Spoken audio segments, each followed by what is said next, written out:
and think about, so what is the advantage of a JK flip-flop? The advantage of a JK flip-flop is that JK flip-flop gives you 4 options as opposed to normal 2 options. If you think about a T and a D flip-flop, they just have the option of either you D flip-flop just tells you whatever you need to write, put it in the input, and T flip-flop says all you can do is complement. So JK flip, among the 3 flip-flops that we have studied in the class, JK flip-flop gives you the maximum of options, right? So if you see with the JK flip-flop, I can do a set, or I can do a reset, or we know that we can retain the same state, or we can complement, right? So the advantage with implementing anything using a JK flip-flop is that the amount of logic needed, so you can think about any sequential machine or a circuit as some flip-flop with some logic connected prior to it, right? So again, what you see is when you use a D flip-flop or a T flip-flop, in certain questions, the logic prior to the D flip-flop might become cumbersome. So that logic may be simplified if you go to a JK flip-flop. Now, if you ask me, should I use the D flip-flop or should I use the JK flip-flop? You'll also figure out that the JK flip-flop generally tends to be slower than a D flip-flop in terms of its delay, right? So what you use in your design, etc., is a function of all these parameters. I can't blindly tell you use a JK flip-flop. If you are worried about power, for example, if you want to reduce the number of gates that you're using in your design, then maybe you'll use a JK flip-flop, but there you're compromising for speed, right? So again, keep in mind that, but on the other hand, if you're using very simple, just data in, data out kind of transfers where there is no real logic needed, then a D flip-flop suffices, because D flip-flop is a fast flip-flop. So those things come into play when you start thinking about which is the right flip-flop to use for your design. Okay. All right. So now let's think about the ripple counter here. So again, we want to BCD, right? So let's call our states Q8, Q4, Q2, and Q1, right? Because a BCD can also be thought of as an 8421 code. So now let's see. Again, 0, 1, 2, 3, 4, 5, 6, 7, 8, 9, and then it should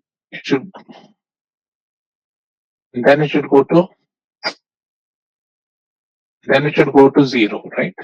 So after 9, it should go back to 0. So now if you look at Q1 again, let's now understand what's happening. So again, you have an incoming count signal, right, which is an incoming pulse, for example, and you want to count what happens. You want to count the number of pulses that are coming to the input of the circuit, right? So we see that Q1 again complements itself, right? So if you want to complement Q1, you know that Q1, I can say complements itself whenever a pulse comes in, right? And so that is very easy to implement. Basically, connect J and K of that flip-flop to 1.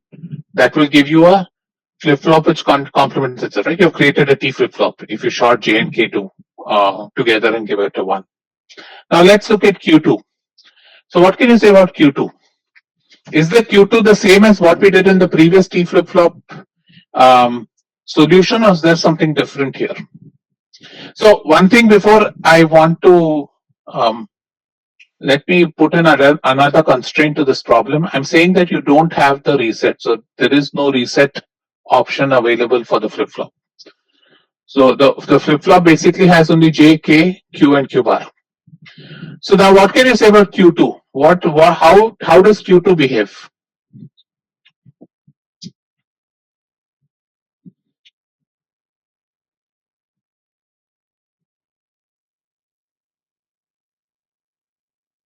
So Q2, Arjun, you're saying when all the least significant bits are 1, then it complements.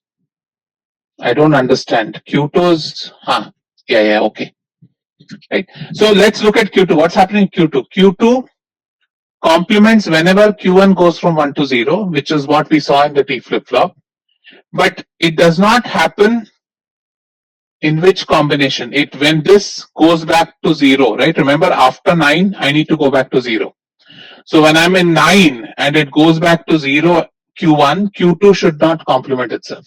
So you will say Q2 complements whenever Q1 goes from 1 to 0, except when Q8 is 1. Right? So except when Q8 is 1, my Q2 will not go to 0 during the 1-0 negative edge transition of Q1. Alright. Similarly, let's look at Q4. What can you say about Q4?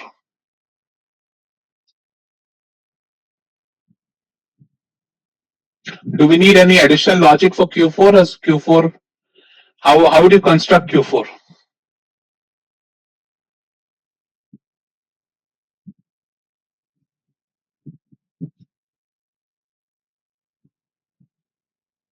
No additional logic, it's just 1 to 0 of Q2. Right. So Q4 has, there's no special case for Q4, right? So Q4 has to complement when when Q2 encounters a negative edge. Right? So whenever Q2 encounters a negative edge, Q4 needs to complement. There is no special case to think about Q4. Now let's look at Q8, which is the tricky one. So what can you say about Q8? How would you design the logic for Q8 using a JK flip-flop? First of all, do you now want to think of complement or do you want to think of set? Remember, JK flip-flop gives you these other options also, right? So whereas in the T flip-flop, you only could complement.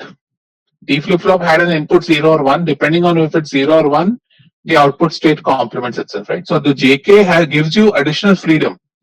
It gives you a set and reset also. So how would you now think about Q8? What should Q8 do? First of all, tell me which is the transition you will use for Q8. Will you use the transition of Q4 or can you use a transition of Q2 or Q1? Which transition will you use?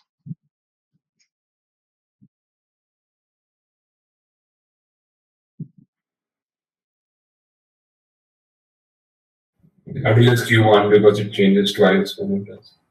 Correct, right? Remember, guys, after 9, this has to go to 0, right? So Q8 will go to 0. Q8 goes from 0 to 1 when you're going from 7 to 8.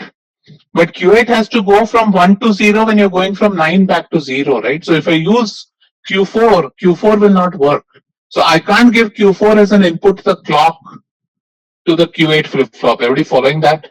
Right? Q4 cannot be given because after 9, it has to go to 0. Right?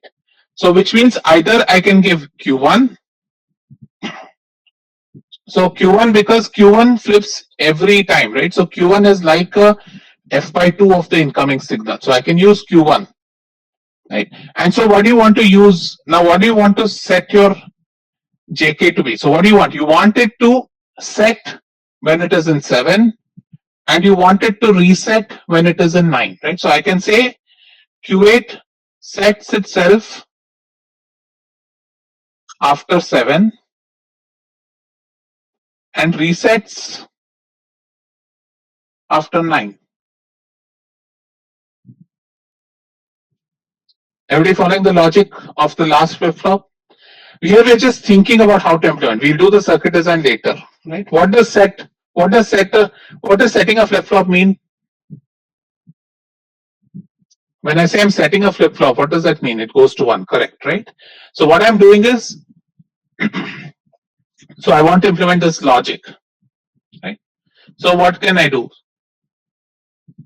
So I want to basically say that this should remain, that is the input. So let's start drawing the circuit and we'll come back to this. So we know that we need 4 flip-flops because we have a 4-bit number, right? So let's first draw our 4 flip-flops. So our 4 flip-flops are the JK flip-flops. This is JK clock, JK clock, JK clock. and JK clock. Okay. Let's call this one as Q1. The output of this one is Q2. Output of the third flip-flop is Q4. And output of the fourth flip-flop is Q8, right? And we said that I'm giving the count signal to the clock, right? So what did you say? For the Q1 flip-flop, we want it to complement itself whenever count goes through a negative edge. So these are negative edge flip-flops. So let's denote them with a negative edge. Right? So Q1 has to complement itself every time. So what should the inputs to Q1 be, to the flip-flop Q1 be? Right? So Q1, J and K has to be 1 and 1. Everybody following that? Right? We want this to just dumbly do a dumb complementation. Okay. All right. So now for Q2, what did we say? Q2 changes every time when Q1 goes from 1 to 0, right? So that is what I want to set up my Q1 to be, but I don't want my Q1. So let's first set up the clock for Q2. So for clock for Q2 has to be Q1. So what you see is that for Q2, I will give the clock as Q1, right? So which means that this JK flip-flop is going to be active every time my Q1 transitions from 1 to 0. So now let's go back to our logic. What would say? We said that will be true for all cases except in this final case when you're in 9. So when you are in 9 and you go to 0, even though there's a 1-0 transition in Q1, I don't want Q2 to transition, right? So how would I identify this? We said that we identify this with the Q8 signal. So what I'll do here is, again, what I'm thinking is that I will reset the flip-flop when Q8 is 1, right? So if I want to reset the flip-flop when Q8 is 1, what can I do? I can connect my K input to 1 and I connect my J input to, because I know there is a bar signal coming out here, right? So I can take that input and connect it to the J. So what does this mean? This means, again, by connecting the clock of Q1, by connecting Q1 as a clock to Q2, you're essentially only looking at these transitions, right? You're not looking at the other transitions. So during the other transitions, this flip-flop will not care what's happening at its input. And so now when you look at all these transitions, only at this transition, when Q8 is 1, the J input there goes 0. And so essentially what you get is a reset condition there. And that reset condition only happens when Q8 is 1 and Q1 transitions from 1 to 0. Following? So can we put Q8 bar to both J and K? So what will happen if you put Q8 bar to both J and K? Q2 may not, you want Q2 to, in this case it should be fine because Q2 does not change, right? In this condition, Q2 remains the same. After 9 it goes to 0. So yeah, you can put Q8 bar to both J and K. But what happens in this condition? When you have this transition to worry about, when Q1 goes to 1, 0, right? At that time, Q8 is 0, right? So Q8 bar is a 1, 1. Right? And in that case also this will transition. Yeah, so you can use that. Okay, now let's look at Q4. Now what did we say about Q4? Q4 we said doesn't need any extra logic. Q4 has to complement whenever Q2 goes from 1 to 0. So I will take, so this is again similar to the first flip-flop. I will take both my J and K, set them to be 1, take Q2 and send it as a clock into my third flip-flop. Right? So now this Q4 is going to complement itself every time Q2 has the 1 to 0 transition. Right? And then finally we look at Q8. Now for Q8, what do you want to do? For Q8,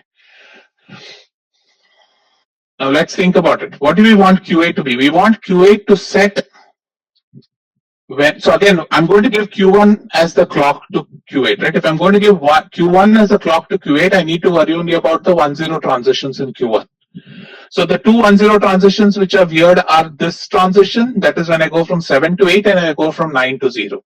So when I go from 7 to 8, I want the flip-flop to set or complement, right? Because initially it was 0. So I can think about going from 0 to 1 as either I can set it to 1 or I can complement it. However, when my state is in 9, I want it to complement or reset itself. So what I'll do here in this case is, I will do something like this. I will take Q1. Remember, this is the same signal I gave to the second flip-flop.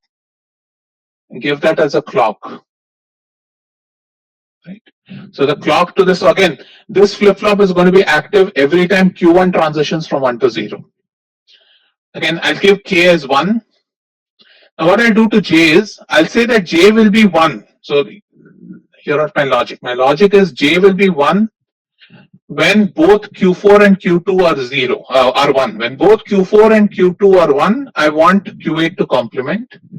And when both Q4 and Q2 are 0, I want to reset the flip-flop. So what I'm going to do is, I'm going to take an AND gate and give Q2 and Q4 as the input to this AND gate. So when I'm in 7, when this circuit is in 7, the output of this is going to be a 1.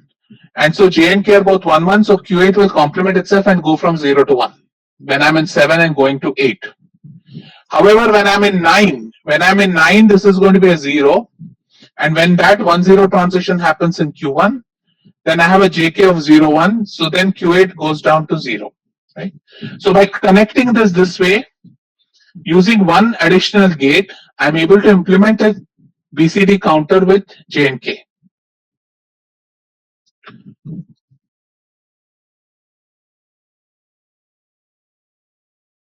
So if you're in 6, Rachit, if you're in 6, Q1 transitions from 0 to 1, that is not the clock. The clock will not enable that flip-flop, right? Remember, this is a negative edge triggered flip-flop. So the only transitions you need to worry about are the 1-0 transitions in Q1.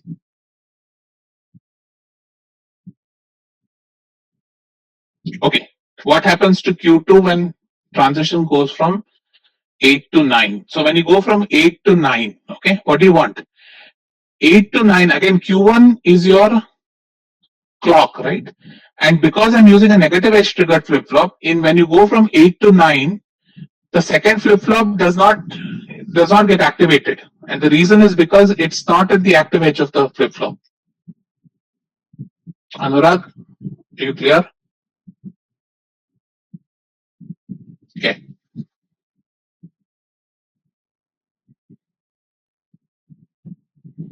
So one thing about these ripple counters is they're not very easy to implement, right? Why are they no result? Because Asta, that's the question I've given you. And you don't need a reset, right? You can do the same thing with the reset. It's the logic will be different, but here is just an option. When you have JKs, you don't even need to worry about the reset. You can do it without a reset. So now this thing, for example, will not have that spike of 10, right? Because you're not using reset. So this will not have a spike. It will very nicely transition from 9 into 0 without a spike of 10. Okay. Again, see, Q2 is going to be active only in the negative edge of Q1, right? So the things we need to worry about are when you're going from an odd number to an even number, because odd to even is when Q1 transitions from 1 to 0, right? So now, if you look at when Q8 is 1, so the only odd to even transition you need to worry about are when you're going from, so 7 to 8 is not an issue. It is when you go from 9 to 0, right? Because after 9, you would have normally gone to 10, right? And 10 would be 1010. But you don't want 10 to happen. So what you want to do is after 9, the next level you want it to go to 0. So which means that Q2 should not transition in this last. So remember, Q2 will always sample its inputs when you have a negative edge on Q1, right? So what I'm saying is that when I'm sitting in the state 9, even though my active edge is coming up, I don't want Q2 to respond to it, right? So what I'm doing is, or in other words, I'm saying that Q2 will reset itself at the active edge when Q8 is 1. Is that clear, Nishant?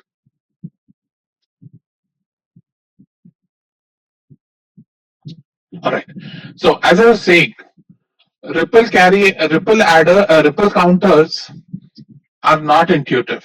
So I don't expect you to do any random ripple counter, but at the same time, once you lay out this logic, you should be able to think about what's a. So, for example, if I suddenly give you a random counter, design a counter of 12 or something like that, it won't be easy for you to design a counter like that.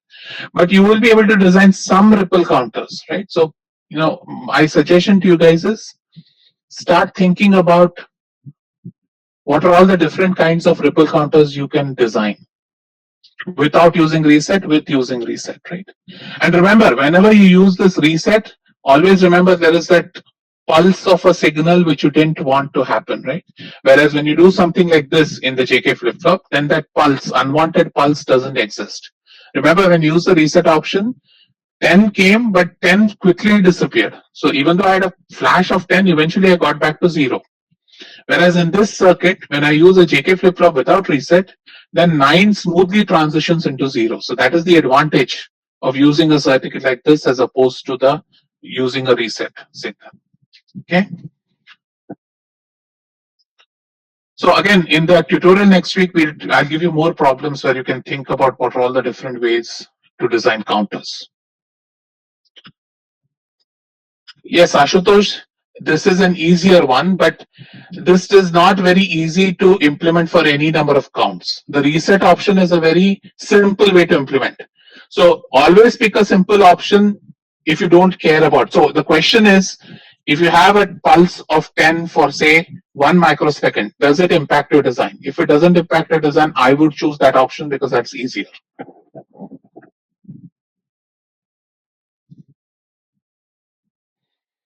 All right. So let's now switch gears and talk about a synchronous counter. So let's recall, what is the difference between a synchronous counter and a ripple counter? What did I say it was?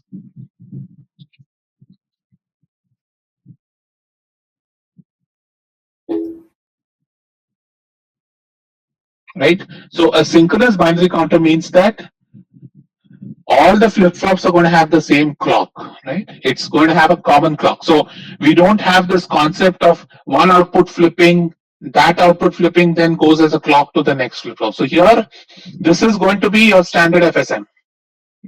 So a synchronous binary counter is nothing but an FSM, right? Because what you have is a clock coming in, and then your system counts the number of stages, right? So for example, if I look at a simple binary counter, what would my top level clock diagram look like? Suppose I'm designing, say, a 4-bit counter. So let's say a 4-bit counter, right? So a 4-bit counter we know has to have 4 outputs. So let's call them A3, A2, A1, A0, right? So these are going to be your 4-bit outputs. So if I send a clock into this chip, I'm going to sequentially go from 0 all the way to 15 and come back to 0, right?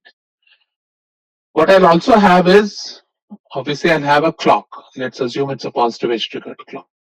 So I have a clock coming in, right? We normally have 2 other signals. We have a clear signal, right? And a clear signal, as I said, is always essential when you're dealing with synchronous circuits or when you're dealing with machines to basically reset everything in the circuit. So remember, this is an asynchronous reset. It will come in and clear the counters or whatever its state was in. So you start with the reset state of the counter. And the other signal I generally like to have is known as a count enable. So what does count enable do? Count enable basically means that when it's equal to 1, then start counting.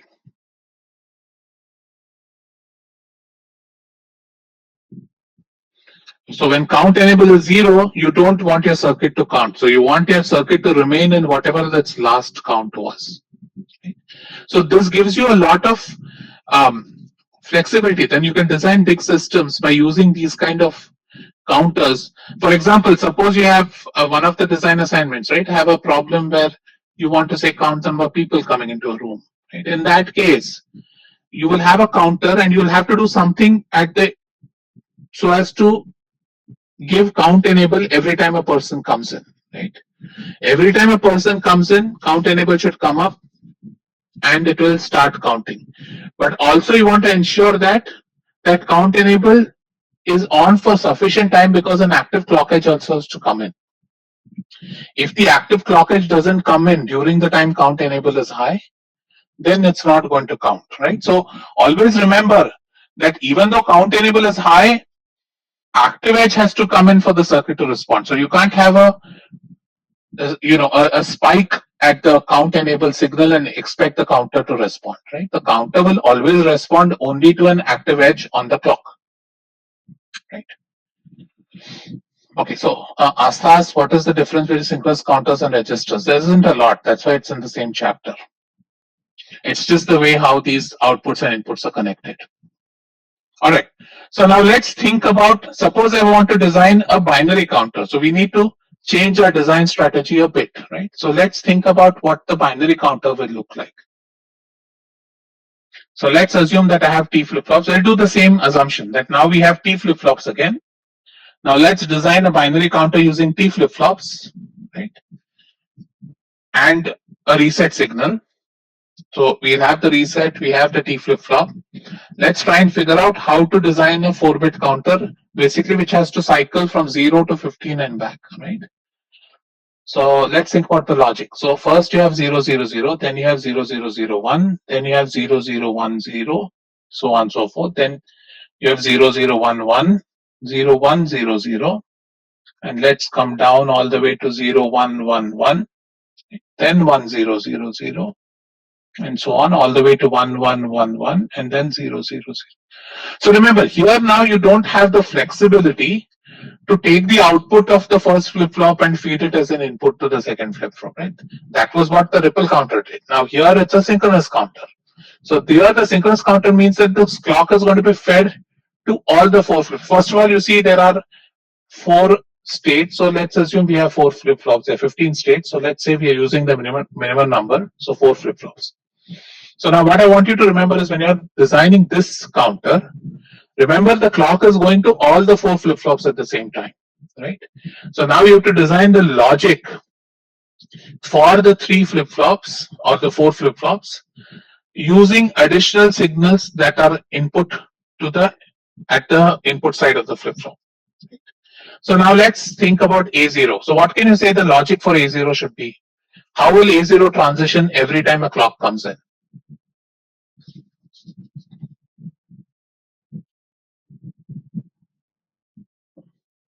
Yeah. So A0 is simple. A0 continuously has to toggle, right? There's no logic needed for A0.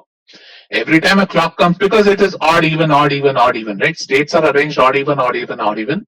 So every time a clock comes in, A0 should complement itself. Right? So A0 is simple to implement. Take a T flip-flop, give the input as 1, and A0 is ready. Now let's think about A1. What is the logic for A1? When does A1 toggle?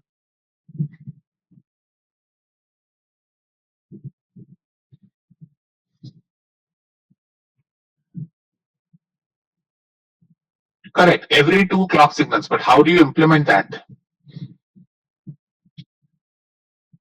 So Dave, be careful. When you say 2 T's in cascade, it means that you're taking the output of one and giving it as an input to the other. So it's be careful about that word, right? So A1 changes or toggles only when in the previous state A0 should be a 1, right? See, we don't have the concept of a negative edge of A0 here because we can't take A0 and feed it to A1, right? I can't use A0 as a clock. So what I'm saying is A1 will complement only when in the previous state A0 is 1. So only when A0 is 1 in previous state, then complement A1, right?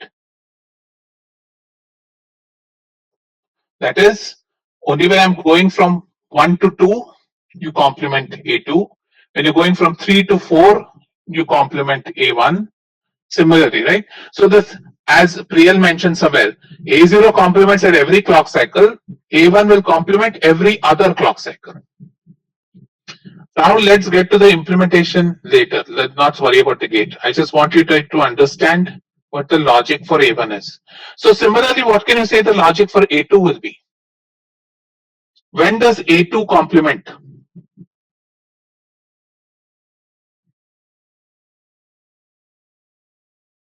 Asta, that is the logic for a ripple adder. What can you say about this synchronous binary counter? A1 and Correct. A0.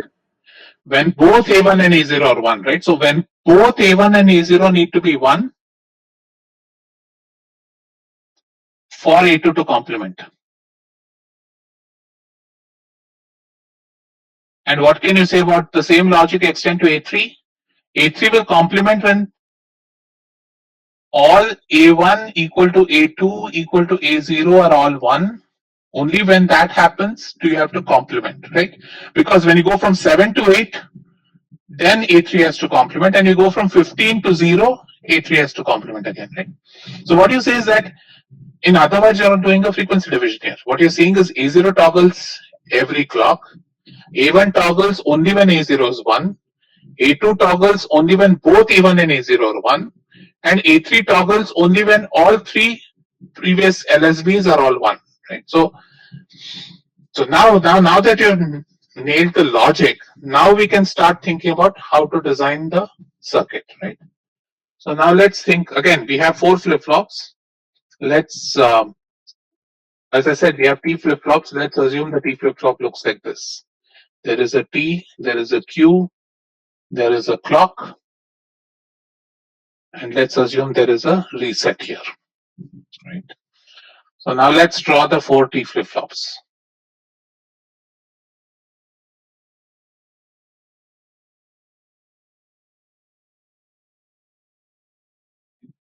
So these are our 4 flip-flops. So this is a synchronous design. So we will connect all the clocks together. So there is a common clock that is coming in, and it's going, so all the flip-flops are going to be sampled at every clock edge, right? So that is the difference in design between the asynchronous one or the ripple counter and the synchronous counter. In the ripple counter, not all flip-flops sample their inputs for every transition. In the synchronous counter, you have to be very careful because all flip-flops will sample their inputs for every transition. So therefore, your logic should include that when you're implementing. Similarly, let's say that, so this reset signal gives you the clear signal, right? So let's assume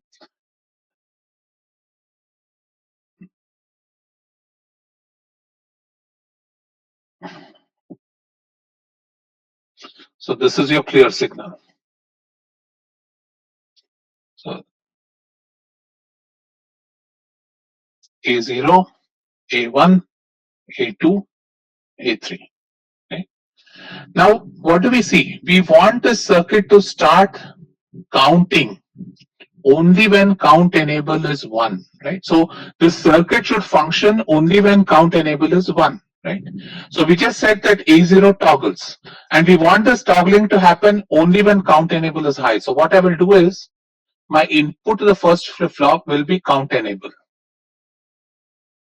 right? So this is telling me that for this flip-flop to respond, count enable should be high, and I should have an active edge coming at the clock. When both those conditions are satisfied, then the counter begins to count. So that's when A0 shifts.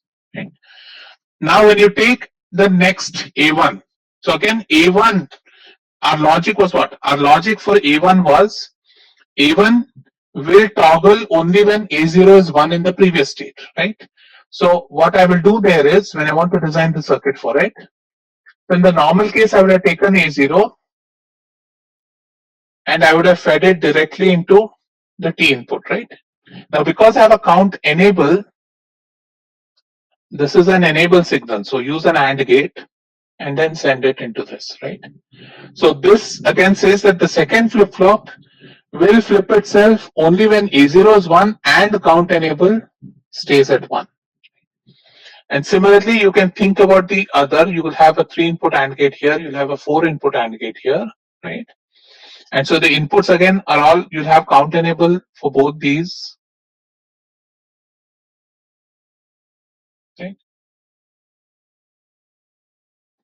And then, so here the input is going to be A0. Here I will take the input A0 and A1. And here I'll take all three inputs, A0, A1, and A2.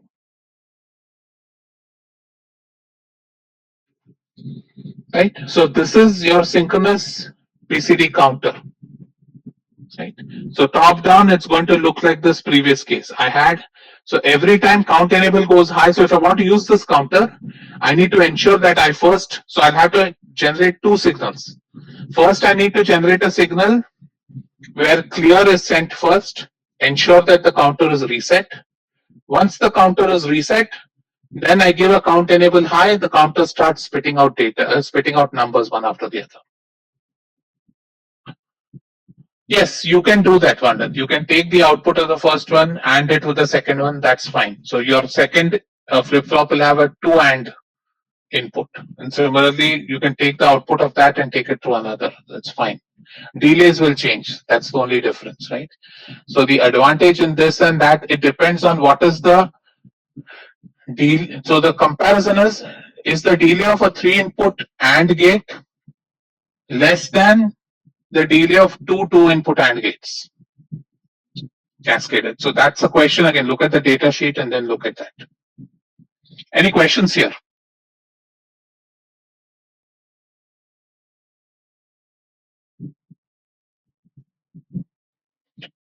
So what I want you to do, and this is something I won't do it in class, you guys think about how to design this using the same logic. Design a counter, use any flip-flop you feel like, which gives the flexibility of counting up or down. So I have my output, which is a 4-bit output, right? I have a clear signal. I have an incoming clock. And I have two signals, up and down. Right? So if up is high, then I want the counter to start counting in the positive direction. So it goes 0, 1, 2, 3. If my down is high, then I want it to start counting down.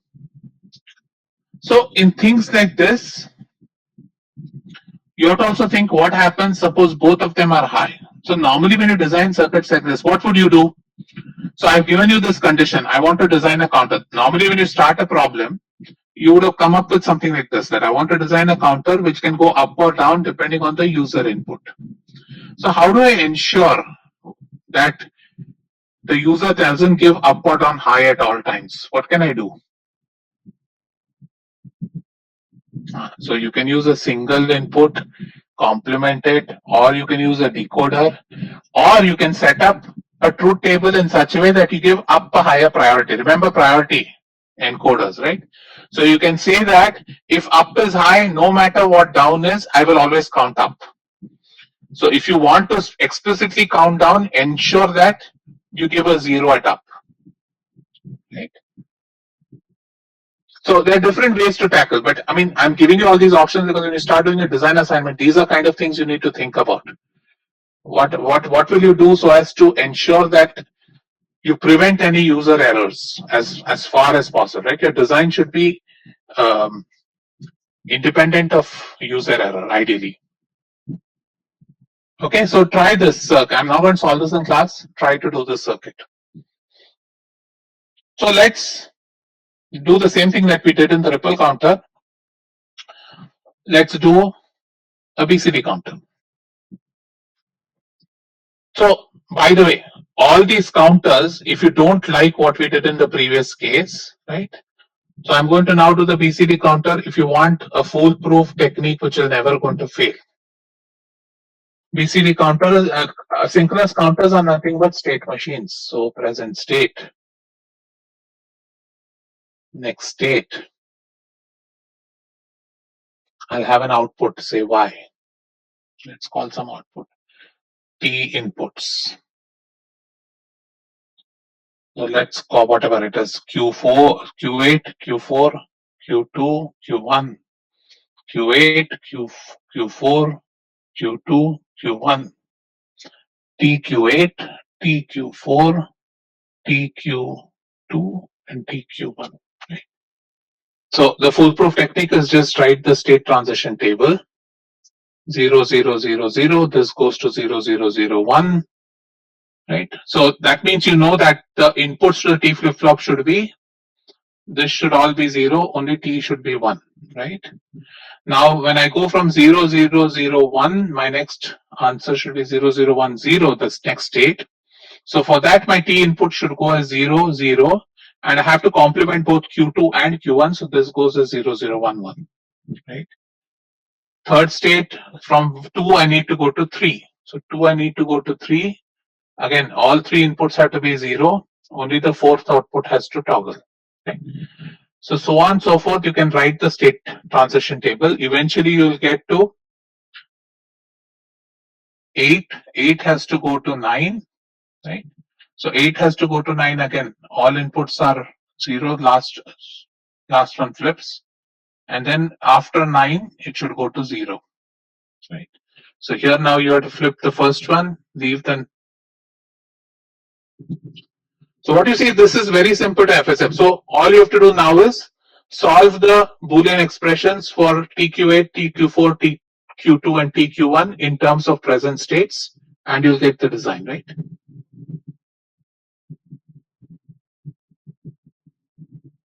Correct? Now, what is this output Y doing? So this Y, I will normally use it as a kind of a keep track of a count. That is, every time.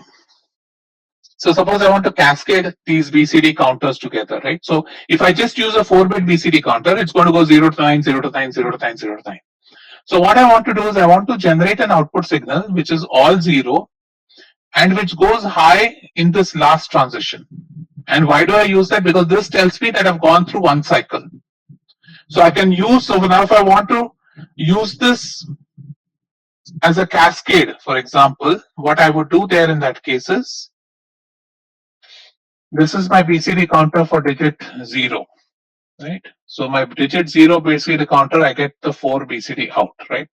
And I have count enable here. Right? So I'll take the output of Y and send it into another as the count enable, right? Through an SR latch, because that count enable is going to go to 0. So what I'll do is either send it through an SR latch, which holds that value there, and then use that to indicate that my tens digit is coming out. So many times you'll see that when you design an FSM, you can design a certain output if you want to cascade similar chips together or something like that. Following my logic here, just like how in the previous case we looked at when you want to cascade BCD counters, right? After you count from 0 to 9, you want to go to 10 to 19. So 10 to 19 when you want to go, you want the second BCD counter to kick in, right?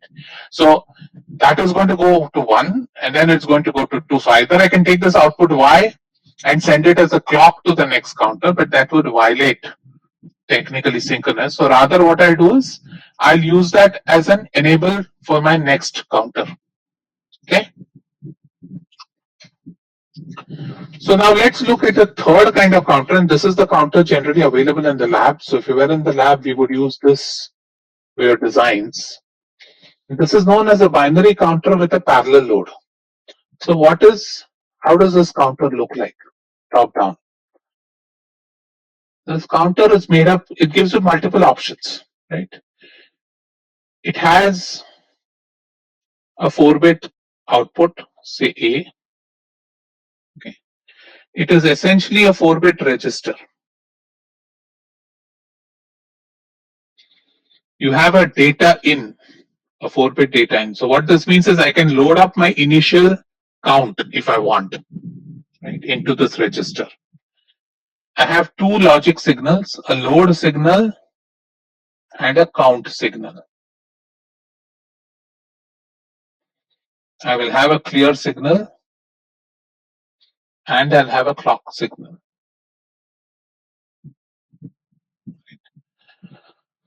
So this is basically combining what you've learned in register and counters together, right? So what do you want to do? You want this. So let's talk about what is the functionality table. So I have the following inputs. I have a clear input. I have a clock. I have a load, and I have a count. So I'll say when clear is 0, I don't care what is happening on the clock, load and count. Clear all flip-flops. Now when my clear is high and my clock transitions, if my load is a 1, I don't care what count is. I will load the inputs into the register, right? So which means that if my load is high, independent of whatever is happening on count, whenever the clock comes in at the first clock edge, I'm going to load what is in data in, I'm going to load into the bit register, right? Now, if my clear goes high, I have an input transition on the clock. If my load is 0, and if I give a count of 1, then it starts counting up from whatever is the current state, right? So for example, in this counter, I can load a 4 and then start counting 4, 5, 6. I don't need to every time go to 0.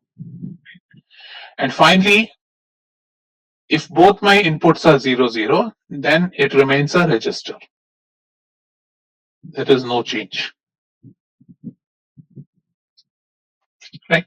So this is the counter I want you to design. So what I'll do is, we'll stop here. What I want you to do is, using JK flip-flops, I want you to design this. So using JK flip-flops, design the circuit. And we'll start with this in the class on Monday. So I want you to use JK flip-flops without reset. No, have a reset because you need a clear signal, right? So let's think about what the JK flip-flop should look like. So the JK flip-flop will have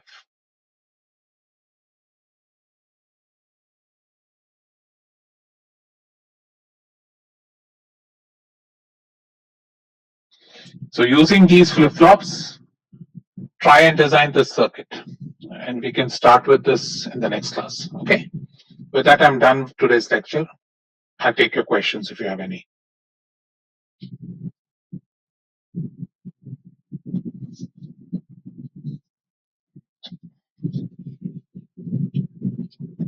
Okay, what does the table mean? The table is saying that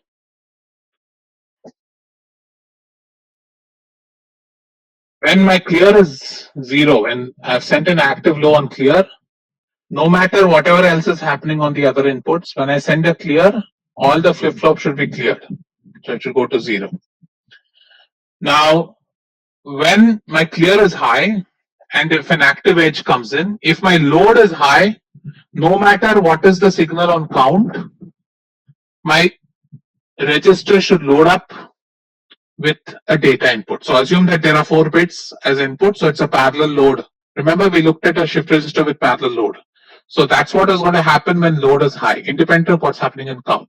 So if you want to count, use this register as a counter, then you need to explicitly give load as 0 and give count as 1. Then this register will start counting at every clock edge, right? And finally, when both these enable signals are 0, it just performs the function of a memory. So it becomes a register. It's just going to store whatever value you have sent in. Right? So I want you to design this circuit. Saksham, is that clear? Correct. Asta, you're right. When load is 1, it's going to look like a parallel load shift register. Parallel load resistor, sorry.